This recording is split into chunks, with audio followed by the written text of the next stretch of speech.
Good morning everyone. Welcome to PW only IAS. दोस्तों, अगर हम बात करें आज के द हिंदू फ्रंट पेज की, तो यहाँ आपको कोलकाता से काफ़ी एक दुख ही खबर आपको देखने को मिलेगी। दरअसल में कोलकाता के अंदर बहुत ज़्यादा बारिश हुई। यहाँ पे आप नोटिस कर पाओगे कि पिछले 24 घंटे के अंदर लगभग 250 रेनफॉल आपको देखने को मिली। एंड इस रेनफॉल की वजह से पूरे शहर के अलग अलग एरियाज में फ्लडिंग हो गई। एंड साथ ही साथ बहुत सारे एरियाज में ऐसा था कि जो बिजली की तारें थी ना, वो यहाँ पे अच्छे से मैनेज नहीं थी। वो जब बिजली की तारें यहाँ पे कांटेक्ट में आई तो बहुत सारे लोगों को करंट लगने की वजह से यहाँ पे उनकी डेथ हो गई है। तो आप यहाँ पे नोटिस कर पाओगे कि 9 लोगों की यहाँ पे डेथ आपको देखने को मिल रही है। दोस्तों, इस तरह के केसेस देश भर से आते रहते हैं। पिछले साल हमने दिल्ली में भी देखा, अब कोलकाता में इस तरह के इंसिडेंट्स हमें देखने को मिलते हैं। अब दोस्तों, इन दी एंड जाके बात वही होगा कि अब वहाँ के चीफ मिनिस्टर बोलेंगे कि सारी की सारी जो तारें हैं उनको ठीक किया जाए। पर ये अपने आप में हमेशा से हमारी रिएक्टिव अप्रोच को ही दर्शाता है कि पहले कोई चीज़ हो जाती है, फिर हम बोल देते हैं कि हाँ, इस पे कार्रवाई कर दो या फिर ये वाली चीज़ आप ठीक कर दो। हमें कहीं न कहीं अपनी प्रोएक्टिव नेचर को यहाँ पे दर्शाना होगा, क्योंकि it is very very important कि हादसा होने से पहले ही हम चीज़ों को सुधार लें तो ज़्यादा बेटर है।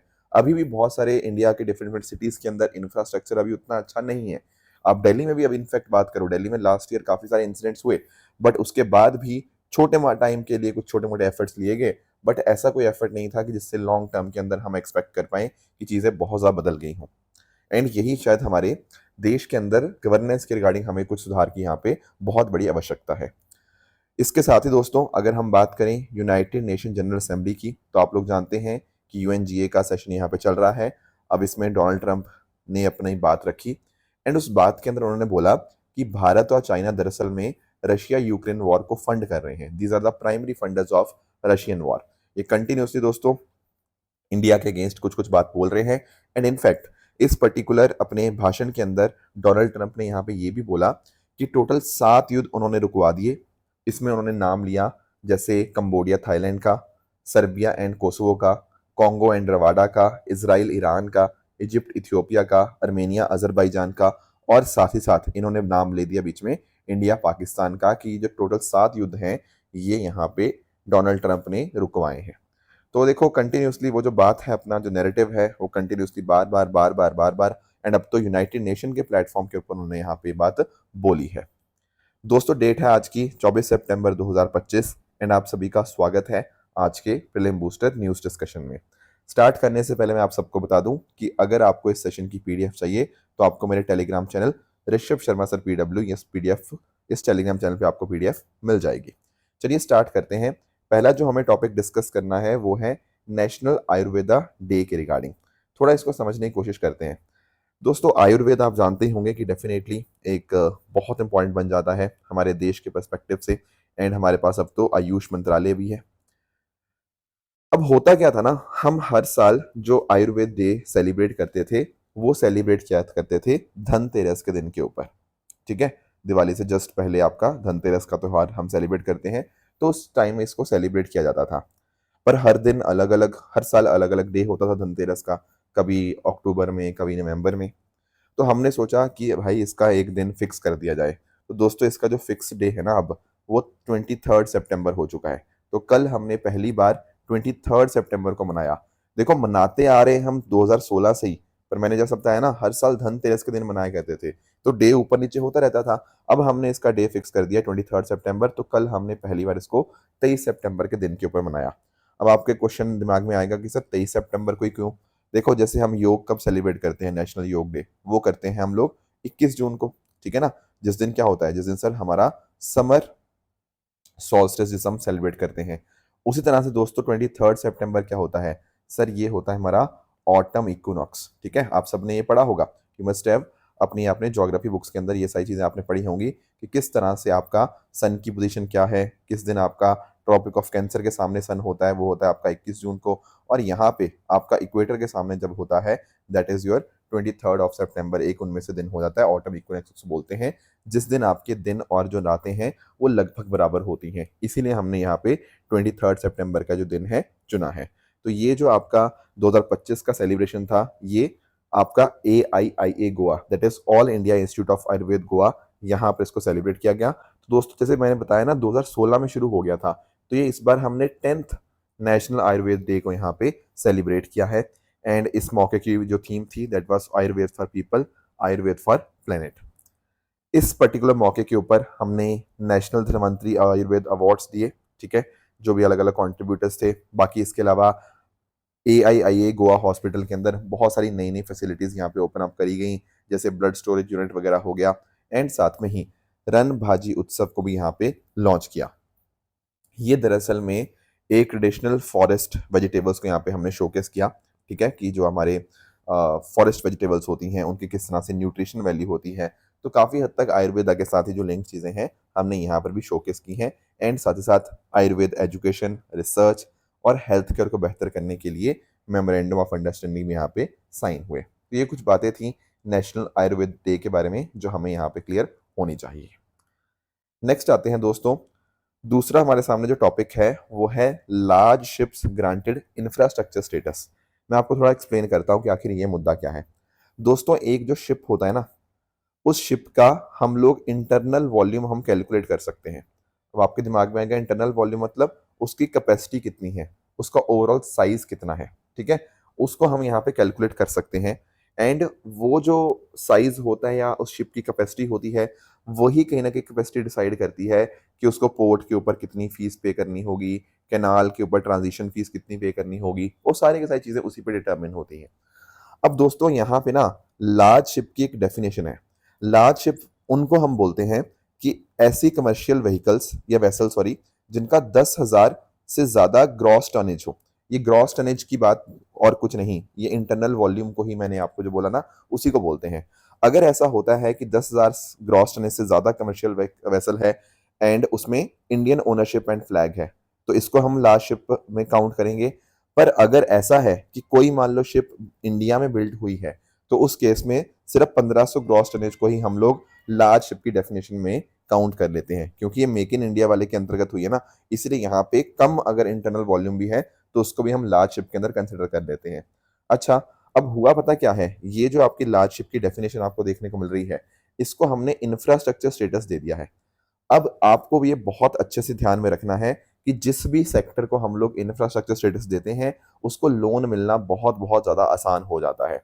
जैसे फॉर एग्जांपल कम पैसों में, कम कॉस्ट में आपको यहाँ पे लेंडिंग आपको मिल जाएगी, आपको लोन मिल जाएगा। Plus at the same time आप बाहर से दूसरे देशों से पैसा रेज करना चाहते हो, एक्सटर्नल कमीशन बोरिंग, उसके लिए आप एलिजिबल हो जाते हो। इसके साथ साथ पेंशन फंड्स के पास बहुत सारा पैसा होता है, इंश्योरेंस कंपनी के पास बहुत सारा पैसा होता है, तो वहां से आप लंबे समय के लिए आप पैसा यहाँ पे ले सकते हो, राइट। एंड इसके साथ ही साथ आप लोगों को पता होगा India infrastructure financing company limited, दरअसल में जब मैं बात करता हूँ ना IIFCL की, तो ये IIFCL एक तरह की NBFC है। It is kind of a non banking financial company.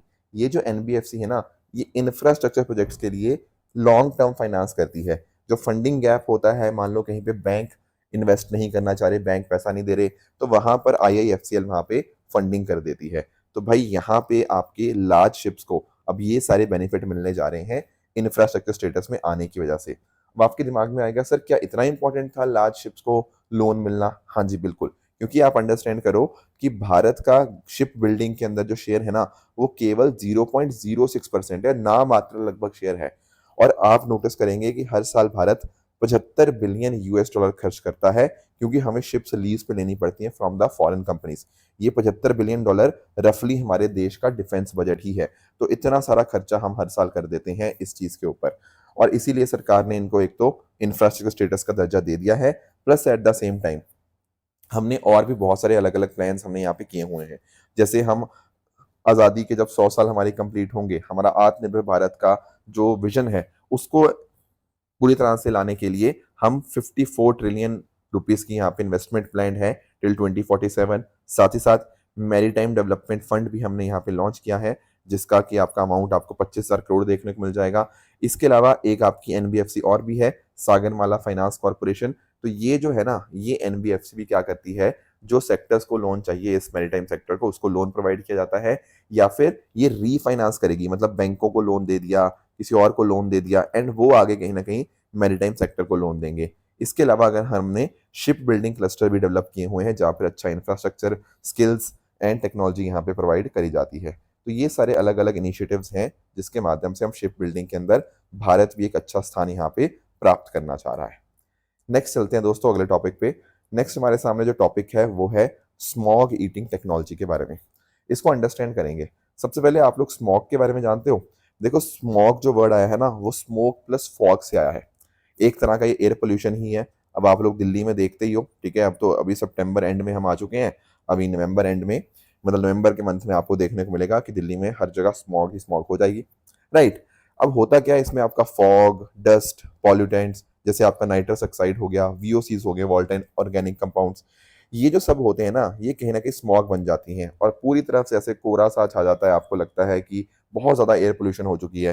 And उस वजह से कहीं ना कहीं आपकी आंखों में इरिटेशन हो जाती है, बहुत ज़्यादा बर्निंग, इचिंग होती है, ठीक है। एक इंसान की सेहत जो है काफ़ी बड़े लेवल पे इम्पैक्ट होती है और लंग टिश्यू को भी ये इम्पैक्ट करता है। अब ये जो स्मॉग होती है अलग अलग प्रकार की हो सकती है। जैसे एक तो हो सकती है जो ठंडे एरियाज में फॉर्म होती है, और एक हो सकती है जो कहीं ना कहीं आपके मोस्टली आपके समर एरियाज में फॉर्म होती है। जैसे आप देखना, जैसे एक होती है सल्फरस स्मॉग। ये सल्फरस स्मॉग को लंदन स्मॉग भी बोलते हैं, और ये स्मोक, फॉग, सल्फर डाइऑक्साइड से फॉर्म होती है। ऑन द अदर हैंड एक होती है आपकी फोटोकेमिकल। जब भी वर्ड आ गया ना फोटो, आपको कहीं ना कहीं यहाँ पे सनलाइट के बारे में आपको ध्यान में आना चाहिए, या लाइट के बारे में दिमाग में आना चाहिए। अब होता क्या है, जब सनलाइट नाइट्रोजन ऑक्साइड या वोलेटाइल ऑर्गेनिक कंपाउंड के साथ रिएक्ट करती है, तो आपकी जो ट्रोपोस्फेरिक ओजोन है उसके अंदर ये यहाँ पे फॉर्म होती है।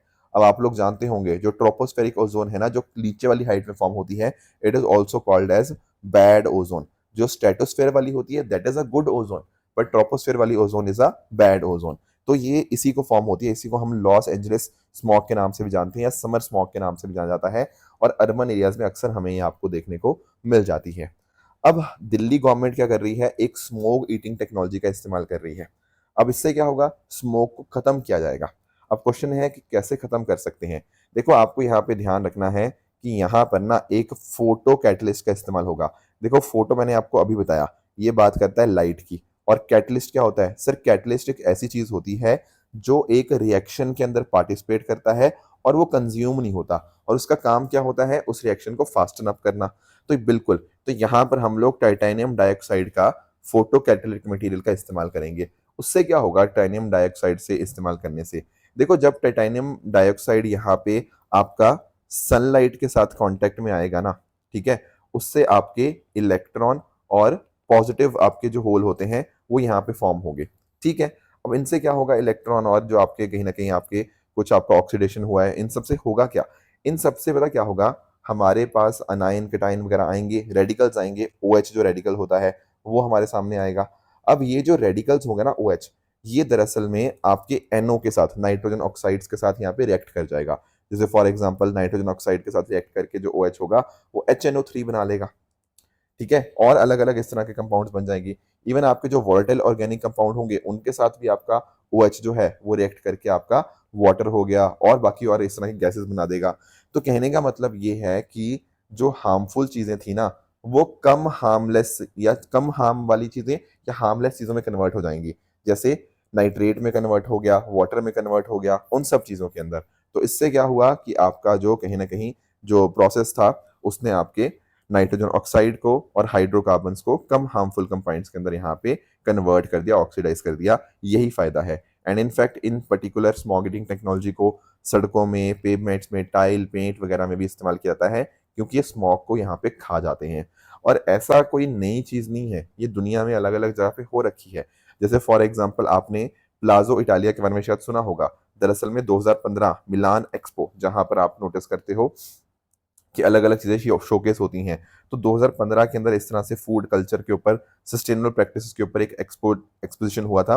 बेसिकली आपको जो शोकेस किया जाता है अलग अलग चीजें, तो जो फेयर्स एग्जीबिशन होते हैं, तो वहां पर इस चीज का इस्तेमाल किया था एंड काफी सक्सेसफुल रहा था। बाकी नेदरलैंड ने यहाँ पे इस तरह की पेमेंट्स आपके काफी अच्छे से सड़कों में बनाए हैं। उसके अलावा आप लोगों ने बर्कली लैब का नाम सुना होगा। बर्कली लैब दरअसल में एक आपकी रिसर्च एंड डेवलपमेंट सेंटर है बर्कली USA के अंदर। तो उन्होंने भी यहाँ पे इस तरह से रूफ शिंगल्स बनाए हैं, उससे नाइट्रोजन ऑक्साइड को हार्मलेस केमिकल में कन्वर्ट कर दिया जाता है।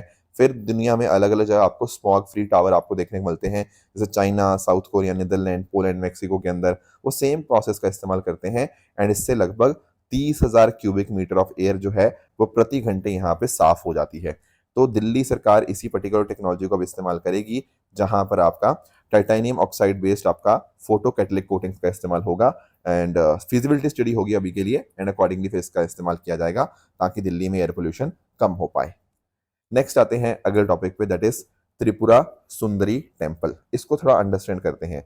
दोस्तों प्रधानमंत्री जी ने ना 524 साल पुराना एक टेम्पल है उसको यहाँ पे इनॉग्रेट किया है। दरअसल में इसको यहाँ पे रीडेवलप किया गया है क्योंकि इसकी हालत इस टेम्पल की उतनी अच्छी नहीं थी, तो वापस से हमने यहाँ पे इसको डेवलप किया एंड अकॉर्डिंगली इसको यहाँ पे एक अच्छी स्थिति में हम यहाँ पे ले आए हैं। तो ये जो आपका टेम्पल है ये उदयपुर त्रिपुरा में आपको देखने को मिल जाएगा और ये प्रसाद स्कीम के अंतर्गत यहाँ पे बनाया गया है। थोड़ा इस टेम्पल के बारे में जानने की दोस्तों कोशिश करते हैं। दरअसल में इस पर्टिकुलर टेम्पल को पॉपुलरली माता बाई के नाम से भी यहाँ पे जाना जाता है। आप लोगों ने शायद ना एक बहुत ही फेमस प्रसाद के बारे में सुना होगा, माता बरी पेड़ा के नाम से। दरअसल में माता बरी पेड़ा को आपका जो जीआई टैग भी यहाँ पे मिला हुआ है। ये बहुत ही फेमस पेड़ा होता है माता बरी पेड़ा, तो वो यहीं से बिलोंग करता है। तो आप नोटिस कर पाओगे 51 जो शक्तिपीठ है उनमें से एक आपको त्रिपुरा सुंदरी टेम्पल आपको देखने को मिल जाएगा। 1501 के अंदर इस टेम्पल को एस्टैब्लिश किया गया था बाय महाराजा धान्य मानिक्या, ठीक है, जो कि आपके त्रिपुरा किंगडम के यहाँ पे रूलर थे। बाकी इस पर्टिकुलर टेम्पल को बंगाली एक रत्न स्टाइल में बनाया गया है। इसको कुरमा पीठ के नाम से भी यहाँ पे जाना जाता है। अब जैसे इसका नाम है ही है त्रिपुरा सुंदरी टेम्पल, तो यहाँ पे गॉडेस त्रिपुरा सुंदरी आपको देखने को मिलेंगी और साथ ही साथ गॉडेस चांदी, ठीक है, जिनको कि लोकल लोग जो है वो छोटो माँ के नाम से भी यहाँ पे जानते हैं। बाकी ये जो आप नोटिस कर पाओगे हर साल जो दिवाली का मेला होता है वहां पर लाखों ही श्रद्धालु यहाँ पे इस टेम्पल पे आते हैं, विजिट करते हैं एंड यहाँ माता बेड़ी पेड़ा यहाँ पे मिलता है जिसको जीआई टैग यहाँ पे मिला हुआ है। अब आप नोटिस करेंगे कि ऐसा बताया जाता है कि जो महाराजा धान्य मणिका जिन्होंने इस टेम्पल को बनाया था उनको आदि शक्ति जी ने यहाँ पे आदेश दिया था कि ये आपको टेम्पल बनाना है। तो आदि शक्ति जी की बात को मानते हुए उनको सपने में आया था कि आदि शक्ति ने उनको आदेश दिया है एंड अकॉर्डिंगली उन्होंने फिर ये टेम्पल बनाया। अब ये जो टेम्पल इनॉग्रेट किया गया है या जो रीडेवलप किया गया है वो प्रसाद स्कीम के अंतर्गत किया गया है। प्रसाद स्कीम का फुल फॉर्म है pilgrimage rejuvenation and spiritual heritage augmentation drive. ये फोकस करता है कि किस तरह से हमारी जो पिलग्रिमेज साइट्स हैं उनको हम कैसे अच्छे से डेवलप कर पाएं, कैसे उनको हमें यहाँ पे ठीक करना है या फिर उनको इनरिच करना है। तो एक प्रॉपर अप्रोच के माध्यम से किया जाता है एंड ये स्कीम मिनिस्ट्री ऑफ टूरिज्म ने 2014-15 के अंदर यहाँ पे स्टार्ट करी थी। तो जो भी इंफ्रास्ट्रक्चर होगा और अलग अलग फैसिलिटीज होंगी उनके लिए फंडिंग यहाँ पे मिनिस्ट्री ऑफ टूरिज्म देता है एंड अकॉर्डिंगली एक श्रद्धालु का पूरा जो एक्सपीरियंस होता है वो काफी ज्यादा यहाँ पे बेहतर बन जाता है। नेक्स्ट चलते हैं, अगला टॉपिक हमारे जो सामने है वो आपको बोडोलैंड टेरिटोरियल काउंसिल आपको देखने को मिलेगा।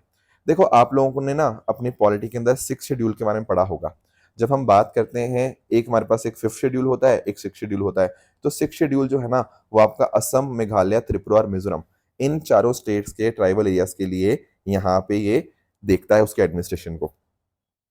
अब देखना इन चारों स्टेट्स असम, मेघालय, त्रिपुरा, मिजोरम के अंदर जो आपके ट्राइबल एरियाज हैं उनको ऑटोनमस डिस्ट्रिक्ट की तरह यहाँ पे एडमिनिस्टर किया जाता है। तो यहाँ पे आप प्लीज ध्यान में रखिएगा कि जो गवर्नर होते हैं ना वो क्या करते हैं इन डिस्ट्रिक्ट को ऑटोनमस रीजन के अंदर बांट देते हैं। मान लो एक बड़ा डिस्ट्रिक्ट है उसको रीजन के अंदर यहाँ पे डिवाइड कर दिया, अगर बहुत सारे मल्टीपल शेड्यूल ट्राइब वहां पर हैं और गवर्नर के पास पावर होती है कि इन डिस्ट्रिक्ट्स को बदलने की, उनकी बाउंड्रीज को चेंज करने की, वो सारी पावर गवर्नर के पास रहेगी। साथ साथ अगर हम बात करें तो एक हर डिस्ट्रिक्ट के लिए एक अपनी अपनी डिस्ट्रिक्ट काउंसिल भी यहाँ पे होगी जिसमें मैक्सिमम 30 मेंबर्स हो सकते हैं और इनमें से 4 मेंबर्स जो होंगे वो गवर्नर नॉमिनेट करेंगे, बाकी वहाँ लोकल लोग वोटिंग के थ्रू यहाँ पे इलेक्ट करेंगे। इसके अलावा जैसे मैंने बताया इन डिस्ट्रिक्ट को रीजन में डिवाइड किया जाता है तो उनकी अपनी अपनी रीजनल काउंसिल होती हैं। अब इन काउंसिल के पास पावर अच्छी खासी होती हैं, जैसे for example land, forest management, इन सब चीज़ों के लिए लॉज बनाए जा सकते हैं। इनहेरिटेंस हो गया, लोकल ट्रेडिंग के रिगार्डिंग हो गया, इनफैक्ट मनी लैंडिंग के रिगार्डिंग जो लॉज होते हैं वो भी बनाए जा सकते हैं। अब इन लॉज को गवर्नर की इसेंट की मतलब गवर्नर की हाँ की जरूर होती है, पर काउंसिल के पास पावर जरूर है इनको बनाने की।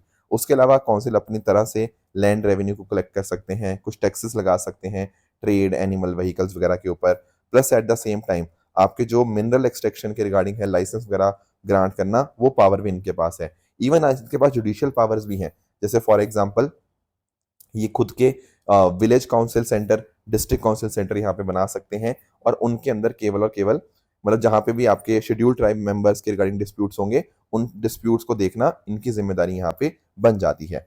हालांकि अगर गवर्नर चाहें तो कुछ तरह के केसेस आपके हाई कोर्ट के पास जाएंगे, बट अदरवाइज ये काउंसिल भी यहाँ पे उन केसेस को यहाँ पे हैंडल कर लेती हैं। फिर यही काउंसिल जो होते हैं वो स्कूल्स वगैरह को, डिस्पेंसरी वगैरह को मैनेज करते हैं। एंड साथ ही साथ जो पार्लियामेंट के कानून होते हैं या लेजिस्लेटिव के कानून होते हैं, ये डायरेक्टली इन एरियाज को अप्लाई नहीं होते। एंड आप नोटिस कर पाओगे कि गवर्नर है वो यहाँ पे इन में कमीशन को अपॉइंट कर सकता है अगर कुछ भी इनके रिगार्डिंग कुछ भी इश्यूज हो। तो क्लियरली ये दिखा रहा है कि यहाँ पे 6 शेड्यूल के अंदर बहुत सारी ऑटोनोमस पावर्स यहाँ पे दी हुई हैं। अब इसी तरह से एक आपको काउंसिल जो देखने को मिलती है वो असम के अंदर, that is your Bodoland territorial council. देखो जब हम बात करते हैं ना यहाँ पे इस रीजन की, तो आपको 4 डिस्ट्रिक्ट्स के बारे में यहाँ पता होना चाहिए। ये 4 डिस्ट्रिक्ट्स कौन से हैं? कोकराझार, चिरांग, बक्सा और उदलगिरी। ये जो 4 डिस्ट्रिक्ट्स हैं ना, ये यहाँ पे आपको बॉर्डरलैंड के अंदर देखने को मिल जाएंगे। अब इसकी ना बहुत इंपॉर्टेंट हिस्ट्री आपको पता होनी चाहिए। दरअसल में अगर हम बात करें तो आप नोटिस कर पाओगे कि 1967 में ही यहाँ पे शुरुआत हो गई थी ऑटोनॉमी की, कि हमें कहीं ना कहीं अपने हमें पावर्स अलग से चाहिए, हमें एक्स्ट्रा पावर्स चाहिए। हमें ऐसा नहीं था कि यहाँ पे पूरी तरह से इंडिपेंडेंस की मूवमेंट उठी, पर कहीं ना कहीं एक्स्ट्रा पावर्स, लोकल पावर्स के लोगों के पास होनी चाहिए। उसके लिए यहाँ पर एक डिमांड यहाँ पे उठनी स्टार्ट होती है। एंड कुछ फैक्शंस इनमें ऐसे भी होते हैं जो बहुत ज़्यादा वायलेंट भी हो जाते हैं। अब उसके बाद क्या होता है ना, आप नोटिस कर पाओगे कि 1993 के अंदर आपको बोडो अकॉर्ड देखने को मिल जाएगा, जिसके माध्यम से बोडोलैंड ऑटोनोमस काउंसिल यहाँ पे बनती है। इनफैक्ट उसके बाद एक 2003 का ये एक्ट आपका बहुत इंपॉर्टेंट है। 2003 में बीटीसी बनती है, बोडोलैंड टेरिटोरियल काउंसिल, और इसका पर्पस यही है कि लोकल लोगों की डेवलपमेंट के लिए, उनकी एजुकेशन के लिए वो काम करे बॉडोलैंड टेरिटोरियल काउंसिल। 2003 में ये बोडो अकॉर्ड हो तो गया था, पर अभी भी कंप्लीट अच्छी तरह से नहीं हुआ था। उसके बाद 2020 के अंदर बोडो पीस अकॉर्ड यहाँ पे साइन होता है, जहां पर NDFB, national democratic front of Bodoland के अलग अलग फैक्शन के साथ हम यहाँ पे समझौता करते हैं। एंड उसके बेसिस के ऊपर यहाँ पे शांति लाने की यहाँ पे कोशिश करी जाती है। तो 2020 के अंदर इसको यहाँ पे साइन किया गया था। उसके माध्यम से बोडोलैंड टेरिटोरियल रीजन को यहाँ पे एस्टेब्लिश किया गया।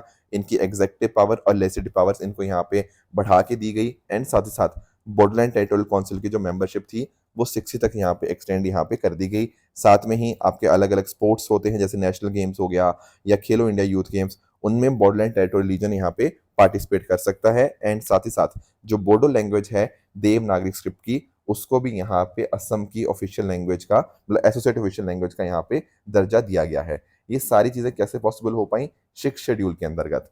तो क्लियरली हमने जहां जहां हमें लगता है कि यार ऑटोनॉमी देनी चाहिए, वहां पे हम वहां पे ऑटोनॉमी देते भी हैं लोकल नीड्स के हिसाब से। अब यहाँ पे आप अंडरस्टैंड कर पाओगे कि अभी इस पर्टिकुलर बोडोलैंड टेरिटोरियल रीजन के यहाँ पे इलेक्शंस हुए, ठीक है, मतलब काउंसिल के इलेक्शंस हुए, एंड उसमें 72% से ज्यादा आपका वोटर टर्नआउट आपको देखने को मिला है। ठीक है, तो ये रीजन आपको थोड़ा पता होना चाहिए कि ब्रह्मपुत्रा रिवर के आपके नदन साइड के अंदर आपको ये देखने को मिल जाएगा असम के अंदर। ये 4 डिस्ट्रिक्ट भी आप यहाँ पे ध्यान में रख सकते हो। ठीक है, तो दोस्तों ये थी हमारी आज की डिस्कशन। अब बात करें अगर ट्रू एंड फॉल्स स्टेटमेंट्स की, यहाँ आपके सामने कुछ स्टेटमेंट्स हैं, इनको आप पढ़िएगा, बताइएगा इनमें से कौन सा सही है कौन सा गलत है। एंड साथ ही साथ जो कल मैंने आपको होमवर्क दिया था, एक था ट्रॉपिकल फॉरेस्ट फॉरएवर फैसिलिटी के बारे में। दोस्तों इसका काम क्या था? इसका काम था कि दुनिया भर के अंदर जो भी आपके एंडेंजर्ड फॉरेस्ट वर्ल्ड वाइड है, ट्रॉपिकल फॉरेस्ट, उनको यहाँ पे हम सपोर्ट कर पाए, उनको कंजर्व कर पाए। तो ये जो मेंशन है ना आंसर, ये बिल्कुल गलत है, तो फर्स्ट स्टेटमेंट आपका इनकरेक्ट रहेगा। दोस्तों जो प्रत्यूष सुपर कंप्यूटर है वो आपको Indian institute of tropical metrology Pune के अंदर आपको देखने को मिलेगा, इसलिए सेकंड स्टेटमेंट भी आपका इनकरेक्ट हो जाएगा। जो आपका सुपर कंप्यूटर है वो सिक्वेंशियल नहीं बल्कि आपका पैरेलल कंप्यूटिंग के अंदर वेस्ट होता है। दरअसल में हजारों लाखों प्रोसेसर्स पैरेलली कंप्यूट करते हैं, एक एक करके नहीं करते, इकट्ठे करते हैं पैरेलली, तो इसलिए यहाँ पे तीसरा भी इनकरेक्ट होगा। बाकी देखो बात करें हाई सीज ट्रीटी की, तो यस ये यूएन क्लॉज के अंतर्गत ही है, ये सही है। And Dada Saheb Phalke award Indian film industry के अंदर सबसे बड़ा अवार्ड यहाँ पे माना जाता है, yes this is also the correct statement. तो ये थी आज की डिस्कशन। आप सब लोग हार्डवर्क करते रहिए। All the very best. Thank you so much.